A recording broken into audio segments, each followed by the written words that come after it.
नमस्कार दोस्तों, मैं डॉक्टर पंकज तिवारी। हमारे YouTube channel NIT school of mathematics में आप सभी का स्वागत है। स्टूडेंट, हम यहाँ डिस्कस कर रहे हैं UP TGT, PGT, MP TET, MP वर्ग 1 मैथमेटिक्स के लिए समांतर श्रेणी। और समांतर श्रेणी में 2 वीडियोस जो है पहले से बन चुके हैं। आज ये तीसरा वीडियो है जिसमें हम कंटिन्यू कर रहे हैं अपनी कुछ प्रॉब्लम्स, कुछ MCQs। तो आइए स्टूडेंट देख लेते हैं problem number 16। Problem number 16 is the missing term in AP। हमें जो है मिसिंग टर्म निकालना है किसमें? समांतर श्रेणी में। एक श्रेणी दी है -13-3R, मतलब ये 2 मिसिंग टर्म है और हमें ये जो है निकालने हैं। तो स्टूडेंट, मिसिंग टर्म जो है, अगर पहला टर्म हमें दिया होता तो हम उसको A मान लेते, फिर दूसरे तरीके से जो हम उसको फाइंड आउट कर सकते थे। लेकिन यहाँ देखें आप, इसमें पहला टर्म ही गायब है ना। तो इस तरीके के क्वेश्चन बनाने के लिए आपको जो है बहुत इजी क्वेश्चन है, आपको फॉर्मूलों की ज़रूरत यहाँ फिलहाल नहीं है। आप अगर प्रॉब्लम को ध्यान से देखें, श्रेणी ध्यान से देखें, तो देखें लास्ट से श्रेणी जो है बढ़ रही है। देखो यहाँ 3 है, यहाँ 3 से कुछ बड़ा होगा, फिर 13 है तो यहाँ बड़ा होगा, ठीक है। अब AP है, ये तो क्लियर है, तो AP हमें फाइंड आउट करने की ज़रूरत नहीं है, चेक करने की ज़रूरत नहीं है कि ये AP। अब स्टूडेंट आप ध्यान से देखें कि ये 13 है, मतलब अगर मैं सीरीज ऐसे लिखूं कि ये 13-3, तो ये A1 होगा, ये A2 होगा, ये A3 होगा और ये A4 होगा। क्लियर है? तो आप देखें कि A3 मिसिंग है और A4 हमें दिया हुआ है, A2 दिया हुआ है। तो A2 से A4 जाने के लिए हमने जो जंप किए हैं वो कितने जंप किए हैं? देखें, सबसे पहले A2 से आप A3 आएंगे, पहला जंप, फिर A3 से आप कहाँ जाएंगे? A4 जाएंगे। मतलब आपको कितने जंप लगाने पड़ेंगे? यहाँ 2 जंप लगाने पड़े। 2 जंप लगाने पड़े तो सार्वंतर कितनी बार आएगा? 2 बार आएगा।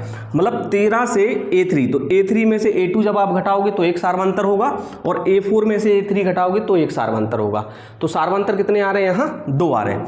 मतलब हमें 2D सार्वंतर आ रहा है, तो हम सार्वंतर 2 आ रहे हैं तो हम 2D लिखेंगे। इसके बाद स्टूडेंट A2 से A4 जाने के लिए जो है कितनी संख्या का, कितने नंबर्स का गैप आ रहा है? यहाँ देखें 13 से हम 3 गए, तो 13 से 3 माइनस करोगे तो गैप आ रहा है कितने का? 10 का। तो ऐसा करने से आपको क्या होगा? सार्वंतर D क्लियर मिल जाएगा। तो यहाँ से स्टूडेंट आप देखें D इज इक्वल टू आपको मिल रहा है 5। बस सार्वंतर मिल गया तो आपको मिसिंग टर्म मिल जाएंगे। कैसे मिलेंगे? देखो 3 और 13 के बीच का टर्म गायब है और सार्वंतर 5 है, तो 3 में 5 ऐड करोगे तो क्या होगा? 8 होगा। क्लियर है? अब 8 में देखो आप 5 ऐड करोगे तो 13 होगा। सार्वंतर से ही तो पता चल रहा है, 8 में से 5 जोड़ोगे तो कितना होगा? 13 होगा। और 13 में आप 5 जोड़ दोगे तो कितना मिल जाएगा आपको? ये पहला टर्म मिल जाएगा 18, है ना। तो मिसिंग टर्म आपके होंगे 18 और 8। तो अब आप ऑप्शन चेक कर लें, 18 और 8, मतलब ऑप्शन C आपका जो है यहाँ करेक्ट है। तो आई होप आपको समझ आ गया होगा कि इस टाइप से अगर मिसिंग टर्म दिए हो तो आपको किस तरीके से फाइंड आउट करना है। ये क्वेश्चन जो है 30 सेकेंड का क्वेश्चन है। चलिए आगे बढ़ते हैं, और क्वेश्चन नंबर 17 आपकी स्क्रीन पर दिया हुआ है। यदि किसी समांतर श्रेणी का nवां पद 3n+7 है। कौन सा पद है? nवां पद है। तो Tn बराबर आपको दिया है 3n+7। क्लियर है? अब यहाँ जिससे कंफ्यूज मत होना, कई लोग यहाँ an लिख देते हैं, है ना। nवें पद को an लिख देते हैं। अपन ने Tn पढ़ा है तो अपन Tn लिख रहे हैं, उससे कोई प्रॉब्लम नहीं है, अपन को तो टिक करना है। हो तो पहले 50 पदों का योगफल होगा। हमें योगफल निकालना है। योगफल का मतलब होता है कि हमें Sn यहाँ क्या करना है? फाइंड आउट करना है। यदि किसी समांतर श्रेणी का nवां पद कितना होगा? 3n+7 होगा। तो पहले 50 पदों का योगफल हमें निकालना है। तो योगफल का फॉर्मूला अगर स्टूडेंट हमने पढ़ा है तो ये होता है n/2 2a + n-1 × d। तो स्टूडेंट अगर हमें पदों का योगफल निकालना है तो इसके लिए हमें n की ज़रूरत है, हमें a की ज़रूरत है और हमें d की ज़रूरत है। तो उसके लिए हमें Tn is equal to 3n+7 दिया है। तो अगर हम पहला पद निकाल लें तो T1 इज इक्वल टू, या A1 आप मान लें, है ना, इसको an पढ़ लें, कोई दिक्कत नहीं है ना। तो A1 is equal to, n की जगह आप 1 रखोगे तो 7 3 10 हो जाएगा। A2 आप निकालोगे तो 2 रखोगे तो 3 दूनी 6 और 7 13 हो जाएगा। A3 स्टूडेंट आप निकालोगे तो 3 तिरका 9 और 7 16 हो जाएगा, है ना। तो अगर हम श्रेणी बनाएं तो श्रेणी हमारी बन रही है 10 13 16 एंड सो ऑन। तो इस श्रेणी से हमें ये पता चल रहा है, इस सीरीज से, कि यहाँ पहला टर्म हमें a इज इक्वल टू मिल गया 10, इसके बाद सार्वंतर d इज इक्वल टू 13 में से 10 घटाओ या 16 में से 13 घटाओ तो सार्वंतर आ रहा है अपना 3, है ना।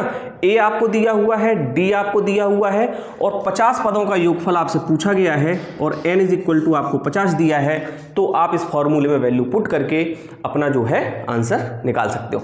चलिए निकाल के देख लेते हैं।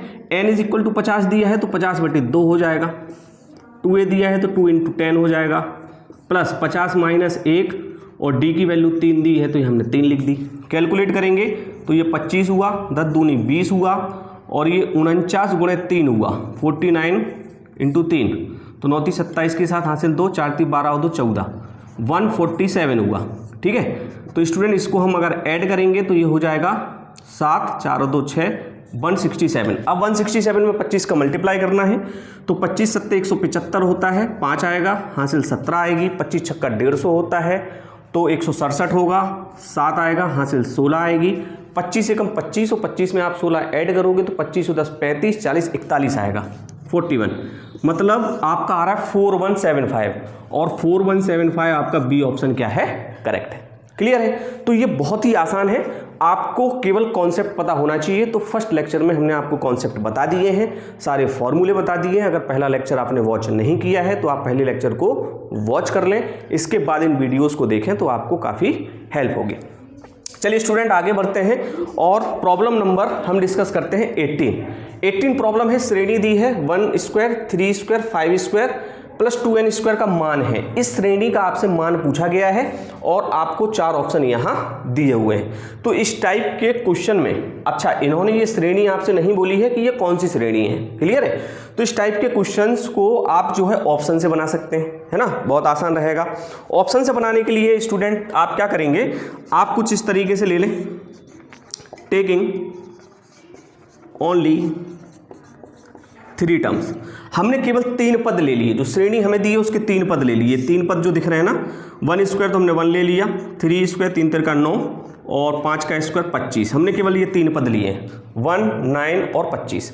इनका अगर मैं योग करूं, आपसे क्या पूछा गया, इसका मान क्या है, अगर मैं इसको जोड़ूं तो 9 और 1 10, 25 और 10 35, इनका जो योगफल आ रहा है वो कितना आ रहा है, 35 आ रहा है। इन चारों ऑप्शन में अगर हम n की जगह 3 रख दें, क्या रख दें, हमने 3 टर्म लिए हैं ना, तो n की जगह अगर हम 3 रख दें और हमें 35 मिल रहा है तो वो ऑप्शन हमारा क्या हो जाएगा, करेक्ट हो जाएगा।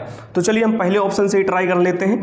n की जगह हमने 3 रखा तो 3/3 और 4 × 3 × 9 - 1, तो ये 3 से 3 कैंसिल हुआ, 9 चौको 36 - 1 इज इक्वल टू 35। तो देखो 35 हमें पहले ऑप्शन में मिल गया, है ना, पहले में नहीं मिलेगा तो दूसरे में मिलेगा, दूसरे में मिलेगा तीसरे में, तीसरे में नहीं मिलेगा तो चौथे में, है ना। इतनी बड़ी कोई कैलकुलेशन है नहीं कि हम कर नहीं पाए, ये हमारा समय खराब हो, है ना। तो ये 35 हमें 3 टर्म लेने पे योग मिल रहा है, तो हमने ऑप्शन में n इज इक्वल टू 3 रखा, क्योंकि यहाँ 3 टर्म लिए हैं तब भी हमें क्या मिल रहा है, 35 मिल रहा है। इसका मतलब ये है कि यहाँ ए ऑप्शन आपका क्या हो जाएगा, करेक्ट हो जाएगा। क्लियर स्टूडेंट, चलिए आगे बढ़ते हैं और प्रॉब्लम नंबर 19 हम देखते हैं। यदि किसी समांतर श्रेणी का 17वां पद 10वें पद से 7 ज्यादा है तो सार्वंतर होगा। यहाँ इन्होंने कॉमन डिफरेंस पूछा है, कॉमन डिफरेंस मतलब d आपसे पूछा गया है। तो ये कह रहे हैं समांतर श्रेणी का 17वां पद, तो देखो 17वां पद हम tn लिखते हैं, है ना, तो हम यहाँ लिख रहे हैं 17वां पद a17 माइनस 10वां पद a10 कितना है, 7 ज़्यादा है, a17 ज़्यादा है ना, a10 से कितना ज़्यादा है, 7। तो अगर हम a17 में से मतलब 17वें पद में से 10वां पद घटा दें तो कितना आना चाहिए, 7 आना चाहिए, यही मतलब हुआ। अब स्टूडेंट आपको मालूम है, आपने एपी पढ़ी है और एपी में आप पढ़ते हो कि ये होता है ये होता है a + d, a + 2d, a + 3d, है ना। जब मैंने आपको इसका व्यापक रूप बताया था समांतर श्रेणी का, तब हमने आपसे कहा था कि आप समांतर श्रेणी को इस तरीके से लिखते हैं, जब भी d आएगा तो पद से उसका गुणांक 1 कम आएगा। देखो यहाँ d का गुणांक 2 है, लेकिन ये पद कौन सा है, तीसरा है। तो इसी तरीके से यहाँ 17वां पद है, तो 17वें पद को हम किस तरीके से लिख सकते हैं, a + 16d, a plus 16d, क्योंकि पद 17 है तो d का कोफिशिएंट क्या होना चाहिए, 1 कम होना चाहिए। इसी तरीके से 10वें पद को आप क्या लिख सकते हैं, a प्लस 9d, क्यों, क्योंकि पद 10वां है लेकिन d का कोफिशिएंट क्या होगा, पद से 1 कम होगा, इज इक्वल टू 7। बस इसको आप सॉल्व कर लें, सॉल्व करेंगे तो होगा a प्लस 16d माइनस का a माइनस का 9d इज इक्वल टू 7। तो स्टूडेंट यहाँ a से a कैंसिल हुए और 16 में से आपके क्या गए 9, तो आपको मिले 7d इज इक्वल टू 7। तो यहाँ से स्टूडेंट आपको पता चल गया कि जो सार्वंतर आ रहा है वो कितना आ रहा है, 1 आ रहा है। तो 1 मतलब A option is correct. Clear है। तो ये क्वेश्चंस जो हैं आपको ज़्यादा मेहनत करने की ज़रूरत नहीं है और बहुत ही इजी वे में इन क्वेश्चंस के आंसर आप निकाल सकते हो। तो स्टूडेंट अगर वीडियो आपको पसंद आ रहा है तो इसको लाइक ज़रूर करें और चैनल अगर सब्सक्राइब आपने नहीं किया है तो चैनल सब्सक्राइब कर लें। और हाँ, जिन दोस्तों को इन वीडियोस की ज़रूरत है उन तक इन वीडियोस को ज़रूर पहुंचाएं। और चलिए आगे की प्रॉब्लम्स हम यहाँ डिस्कस कर लेते हैं। तो स्टूडेंट डिस्कस कर लेते हैं यहाँ प्रॉब्लम 20। 20वीं प्रॉब्लम जो है वो स्क्रीन पर दी है। समांतर श्रेणी 3, 8, 13, 18 में कौन सा पद 78 होगा। तो इस टाइप की प्रॉब्लम जो है हम पहले भी सॉल्व कर चुके हैं। अगर मैं समांतर श्रेणी की बात करूं तो इसमें पहला पद हमारा a इज इक्वल टू 3 होगा। सार्वंतर की अगर मैं बात करूं तो 8 में से 3 जाएगा 5 होगा, या 13 में से 8 जाएगा 5 होगा, 18 में से 13 जाएगा 5 होगा। में कौन सा पद जो है 78 होगा, कौन सा पद, मतलब यहाँ टी एन की वैल्यू आपको क्या दी है, 78 दी है और n इज इक्वल टू यहाँ आपसे जो है पूछा जा रहा है। तो आपने पढ़ा हुआ है टी एन या A N is equal to होता है a plus N minus 1 into D. बस इस फॉर्मूले में आप वैल्यू पुट कर दो। 78 is equal to 3 plus N minus 1 into D 5 आएगा। तो 78 is equal to 3 plus 5 N minus 5 हो गया।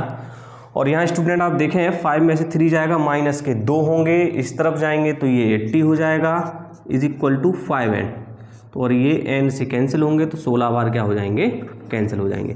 तो n इज इक्वल टू 16 आया, मतलब 16वां पद जो है वो क्या होगा आपका 78 होगा। बहुत आसान था, क्लियर है। चलिए आगे बढ़ते हैं और क्वेश्चन नंबर 21 वो ये कह रहे हैं कि 10 तथा 250 के बीच 4 के गुणज के कितने पद होंगे। 4 के गुणज, ऐसे पद जो 4 के गुणज हों, है ना, कि कितने पद होंगे। तो स्टूडेंट 10 तथा 250 के बीच 4 के गुणज, मतलब 10 में तो 4 का गुणा जाता नहीं है, 10 के बाद 11 में नहीं जाएगा, 12 में जाएगा, है ना, 12 में जाएगा, 16 में जाएगा, है ना, 16 के बाद 20 में जाएगा और ये इस तरीके से 4 के गुणज चलते रहेंगे। किसके बीच पूछ रहे हैं, 250 के बीच। तो 250 भी 4 का गुणज नहीं है, तो 250 के पहले जो नंबर आएगा वो आएगा 248, जो कि क्या होगा 4 का गुणज होगा। क्लियर है। तो ये हमारी सीरीज बनेगी। क्लियर है। 10 तथा 250 के बीच 4 के गुणज की ये क्या बन गई, पहले तो सीरीज बन गई। अब इस सीरीज में आप देख लें कि a इज इक्वल टू आपको 12 दिया है और d इज इक्वल टू 4 का गुणज है, तो d हमारा सार्वंतर होगा जो कि क्या होगा 4 होगा, क्योंकि सब में देखो 4 का क्या आएगा, अंतर आएगा। अब वो पूछ रहे हैं कि बीच 4 के गुणज के कितने पद होंगे, कितने पद होंगे, मतलब यहाँ जो है n की वैल्यू आपसे पूछी जा रही है, कितने पद होंगे। तो n की वैल्यू फाइंड आउट करने के लिए यहाँ देखो tn भी आपको दिया हुआ है, क्या 248, क्योंकि जो सीरीज है वो 12 से 248 के बीच में। तो स्टूडेंट आपने फॉर्मूला पढ़ रखा है tn is equal to a plus N minus 1 into D. तो यहाँ से tn की वैल्यू आप पुट करो 248, a की वैल्यू 12 आएगी, प्लस n की वैल्यू हमें निकाल ली है और d हमें यहाँ 4 दिया हुआ है। इसकी कैलकुलेशन यहाँ करना है स्टूडेंट, है ना। 248 is equal to 12 plus 4n minus के 4, तो 12 में से 4 जाएंगे, आएंगे 8, काय के प्लस के, और 8 इस तरफ माइनस हो जाएंगे तो 240 इज इक्वल टू मिलेगा आपको 4n, तो n इज इक्वल टू आपको मिल जाएगा 60। तो n इज इक्वल टू 60, मतलब गुणज के कितने पद होंगे, 60 पद होंगे। क्लियर है। तो सी ऑप्शन आपका क्या हो जाएगा, करेक्ट हो जाएगा, है ना। मैं क्वेश्चन को पहचानना आपको बता रहा हूं कि किस टाइप का क्वेश्चन दिया हो, कैसे आपको पहचानना है और कैसे आपको सॉल्व करना है। अब तो शायद आपको समांतर श्रेणी थोड़ी सी इजी लगने लगी होगी। आगे बढ़ते हैं और problem number 22। Find the sum of the all the 3 digits number which are divisible by 7। इनका मतलब ये है कि हमें सम निकालना है, योगफल निकालना है ऐसे नंबर्स का जो कि 3 डिजिट में दिए हो। तो देखो जो सीरीज दी है ये सारी सीरीज आपको 3 डिजिट में ही दी है, और वो कह रहे हैं कि विच आर डिविजिबल बाय 7, ऐसे नंबर जो कि 7 से क्या हो, उनका भाग होता हो, 7 से डिविजिबल हो, है ना। चलिए तो देखो 7 एकम 7, 7 पना 35, 7 एकम 7, 7 छंग 42, सारे नंबर्स जो हैं 7 से क्या हैं, डिविजिबल हैं। तो केवल आपको कंफ्यूज कर रहे हैं, कुछ नहीं कर रहे हैं, है ना। चलिए हमें कुल मिला के सम निकालना है, ना तो 3 डिजिट की यहाँ कोई बात है, ना ही जो है 7 से डिविजिबल की बात है, क्योंकि सारे नंबर 7 से डिवाइड हो रहे हैं और 3 डिजिट के ही नंबर आपको दिए गए हैं। तो कंफ्यूज आपको नहीं होना है, आपको सीधे सीधे प्रॉब्लम को यहाँ क्या करना है, सॉल्व करना है। हमें सम निकालना है, सम निकालना है मतलब स्टूडेंट हमें निकालना है एसएन, और SN is equal to formula आपने पढ़ा है n/2 2a plus n minus 1 into D. बस ऐसा ना आपको निकालना है। तो यहाँ स्टूडेंट आपको n की ज़रूरत है, a की ज़रूरत है और d की ज़रूरत है। तो यहाँ a इज इक्वल टू देखो 105 दिया है, ठीक है। सार्वंतर की अगर मैं बात करूँ d की, तो 112 में से आप 5 घटाओगे तो आपको मिलेंगे 7, तो d की वैल्यू आपको 7 दी है। या 119 में से 12 घटाओगे 7 मिलेंगे, क्लियर है। अब 994 आपको दिया है, मतलब ये वैल्यू आपको दी है tn की, कितनी, 994। tn की वैल्यू दी है आपको 994। अब आपको n की वैल्यू चाहिए, तो मतलब पहले tn का फॉर्मूला आपको लगाना पड़ेगा। तो tn इज इक्वल टू आपने पढ़ा a plus n minus 1 into D. तो यहाँ से आप वैल्यू रखेंगे 994, a होगा 105 प्लस n माइनस 1, तो n आपको यहाँ निकालना है, और d की वैल्यू हो गई 7। तो स्टूडेंट यहाँ जो है 994 is equal to 105 plus 7n minus के 7। तो 105 में से पहले हमने घटाए 7, तो आपको बचे 98। ये 98 इस तरफ आपके क्या हो जाएंगे, माइनस हो जाएंगे। तो 994 में से आप क्या घटा दो, 98 घटा दो, है ना। तो 8 यहाँ बचेंगे 6, और मतलब सीधा सीधा समझो ना आप, 98 घटाना है तो 900, ये बचेंगे 896। कितने बच रहे हैं, 896। तो 896 इज इक्वल टू 7n। तो यहाँ से n इज इक्वल टू आ जाएगा 7 से भाग दो, 7 एकम 7, 7 दूनी 14, है ना, और बच रहे हैं 5, 7 पना 35, 7 छंग 42, 7 7 7 8 56, मतलब n इज इक्वल टू आ रहा है आपका 128। क्लियर है। अब आपके पास देखो स्टूडेंट n की वैल्यू दी है, आपको a की वैल्यू दी है, आपको d की वैल्यू दी है, आपको sn की वैल्यू यहाँ फाइंड आउट करनी है। तो स्टूडेंट आप ये समझ गए होंगे कि वो ये सम आपसे पूछ रहे हैं, तो इस सीरीज का सम आप निकालोगे तो 105 तो नहीं आएगा, है ना, क्योंकि 105 तो जुड़ ही रहा है। 994 में अंतिम पद दे दिया, ये भी नहीं आएगा। इसके बाद -1 तो आएगा ही नहीं, क्योंकि यहाँ कहीं भी माइनस है ही नहीं। ये थोड़ी सी बड़ी राशि दी हुई है, और सीधी सी बात है यहाँ इनको ऐड करोगे तो बड़ी राशि आएगी। तो ऑप्शन से भी आप इसको टिक कर सकते हो, लेकिन अगर यहाँ नंबर्स उन्होंने बदल दिए तो आपको इस तरीके से सॉल्व करना है। चलिए मैं आगे भी सॉल्व आपको करके बता देता हूँ। तो n/2, तो 128 में 2 का भाग दोगे तो 64 आएगा। 2a इज इक्वल टू 105 दिया है, 2 का गुणा होगा तो 210 आएगा, प्लस n की वैल्यू 128 है तो यहाँ 127 आएगी, और d की वैल्यू आपकी 7 आएगी। क्लियर है। तो ये हो गया 64, और ये हो गया 210 प्लस 7 49 की 9 हासिल 4, 7 दूनी 14 और 4 18 हासिल 1, 7 एकम 7 और 1 8, 889। तो हो गया 64 का गुणा करना है आपको 9, 8 और 1 9, 1099 में, है ना। तो आई थिंक स्टूडेंट इसको गुणा करोगे तो आपकी वैल्यू क्या आएगी, यही आएगी 16336, है ना। और अगर 16336 नहीं आ रही है तो या तो ऑप्शन में दिक्कत है या हमारी कैलकुलेशन में दिक्कत है ना। आप तरीका समझ गए ना। चलिए आगे बढ़ते हैं और हम बात करते हैं प्रॉब्लम नंबर 23 की। एक श्रेणी दी है, उसका योगफल आपसे पूछा जा रहा है। इन्होंने बिल्कुल भी आपसे नहीं कहा है कि ये एपी है, जीपी है, एचपी है, आपसे केवल योग पूछा जा रहा है। तो योग हम जो है इसको निकाल सकते हैं। अब देखो योग निकालने के लिए यहाँ ऑप्शन जो दिए हैं वो देखो ई के फॉर्म में दिए हुए हैं, है ना। तो मतलब ऑप्शन ई के फॉर्म में आ रहे होंगे।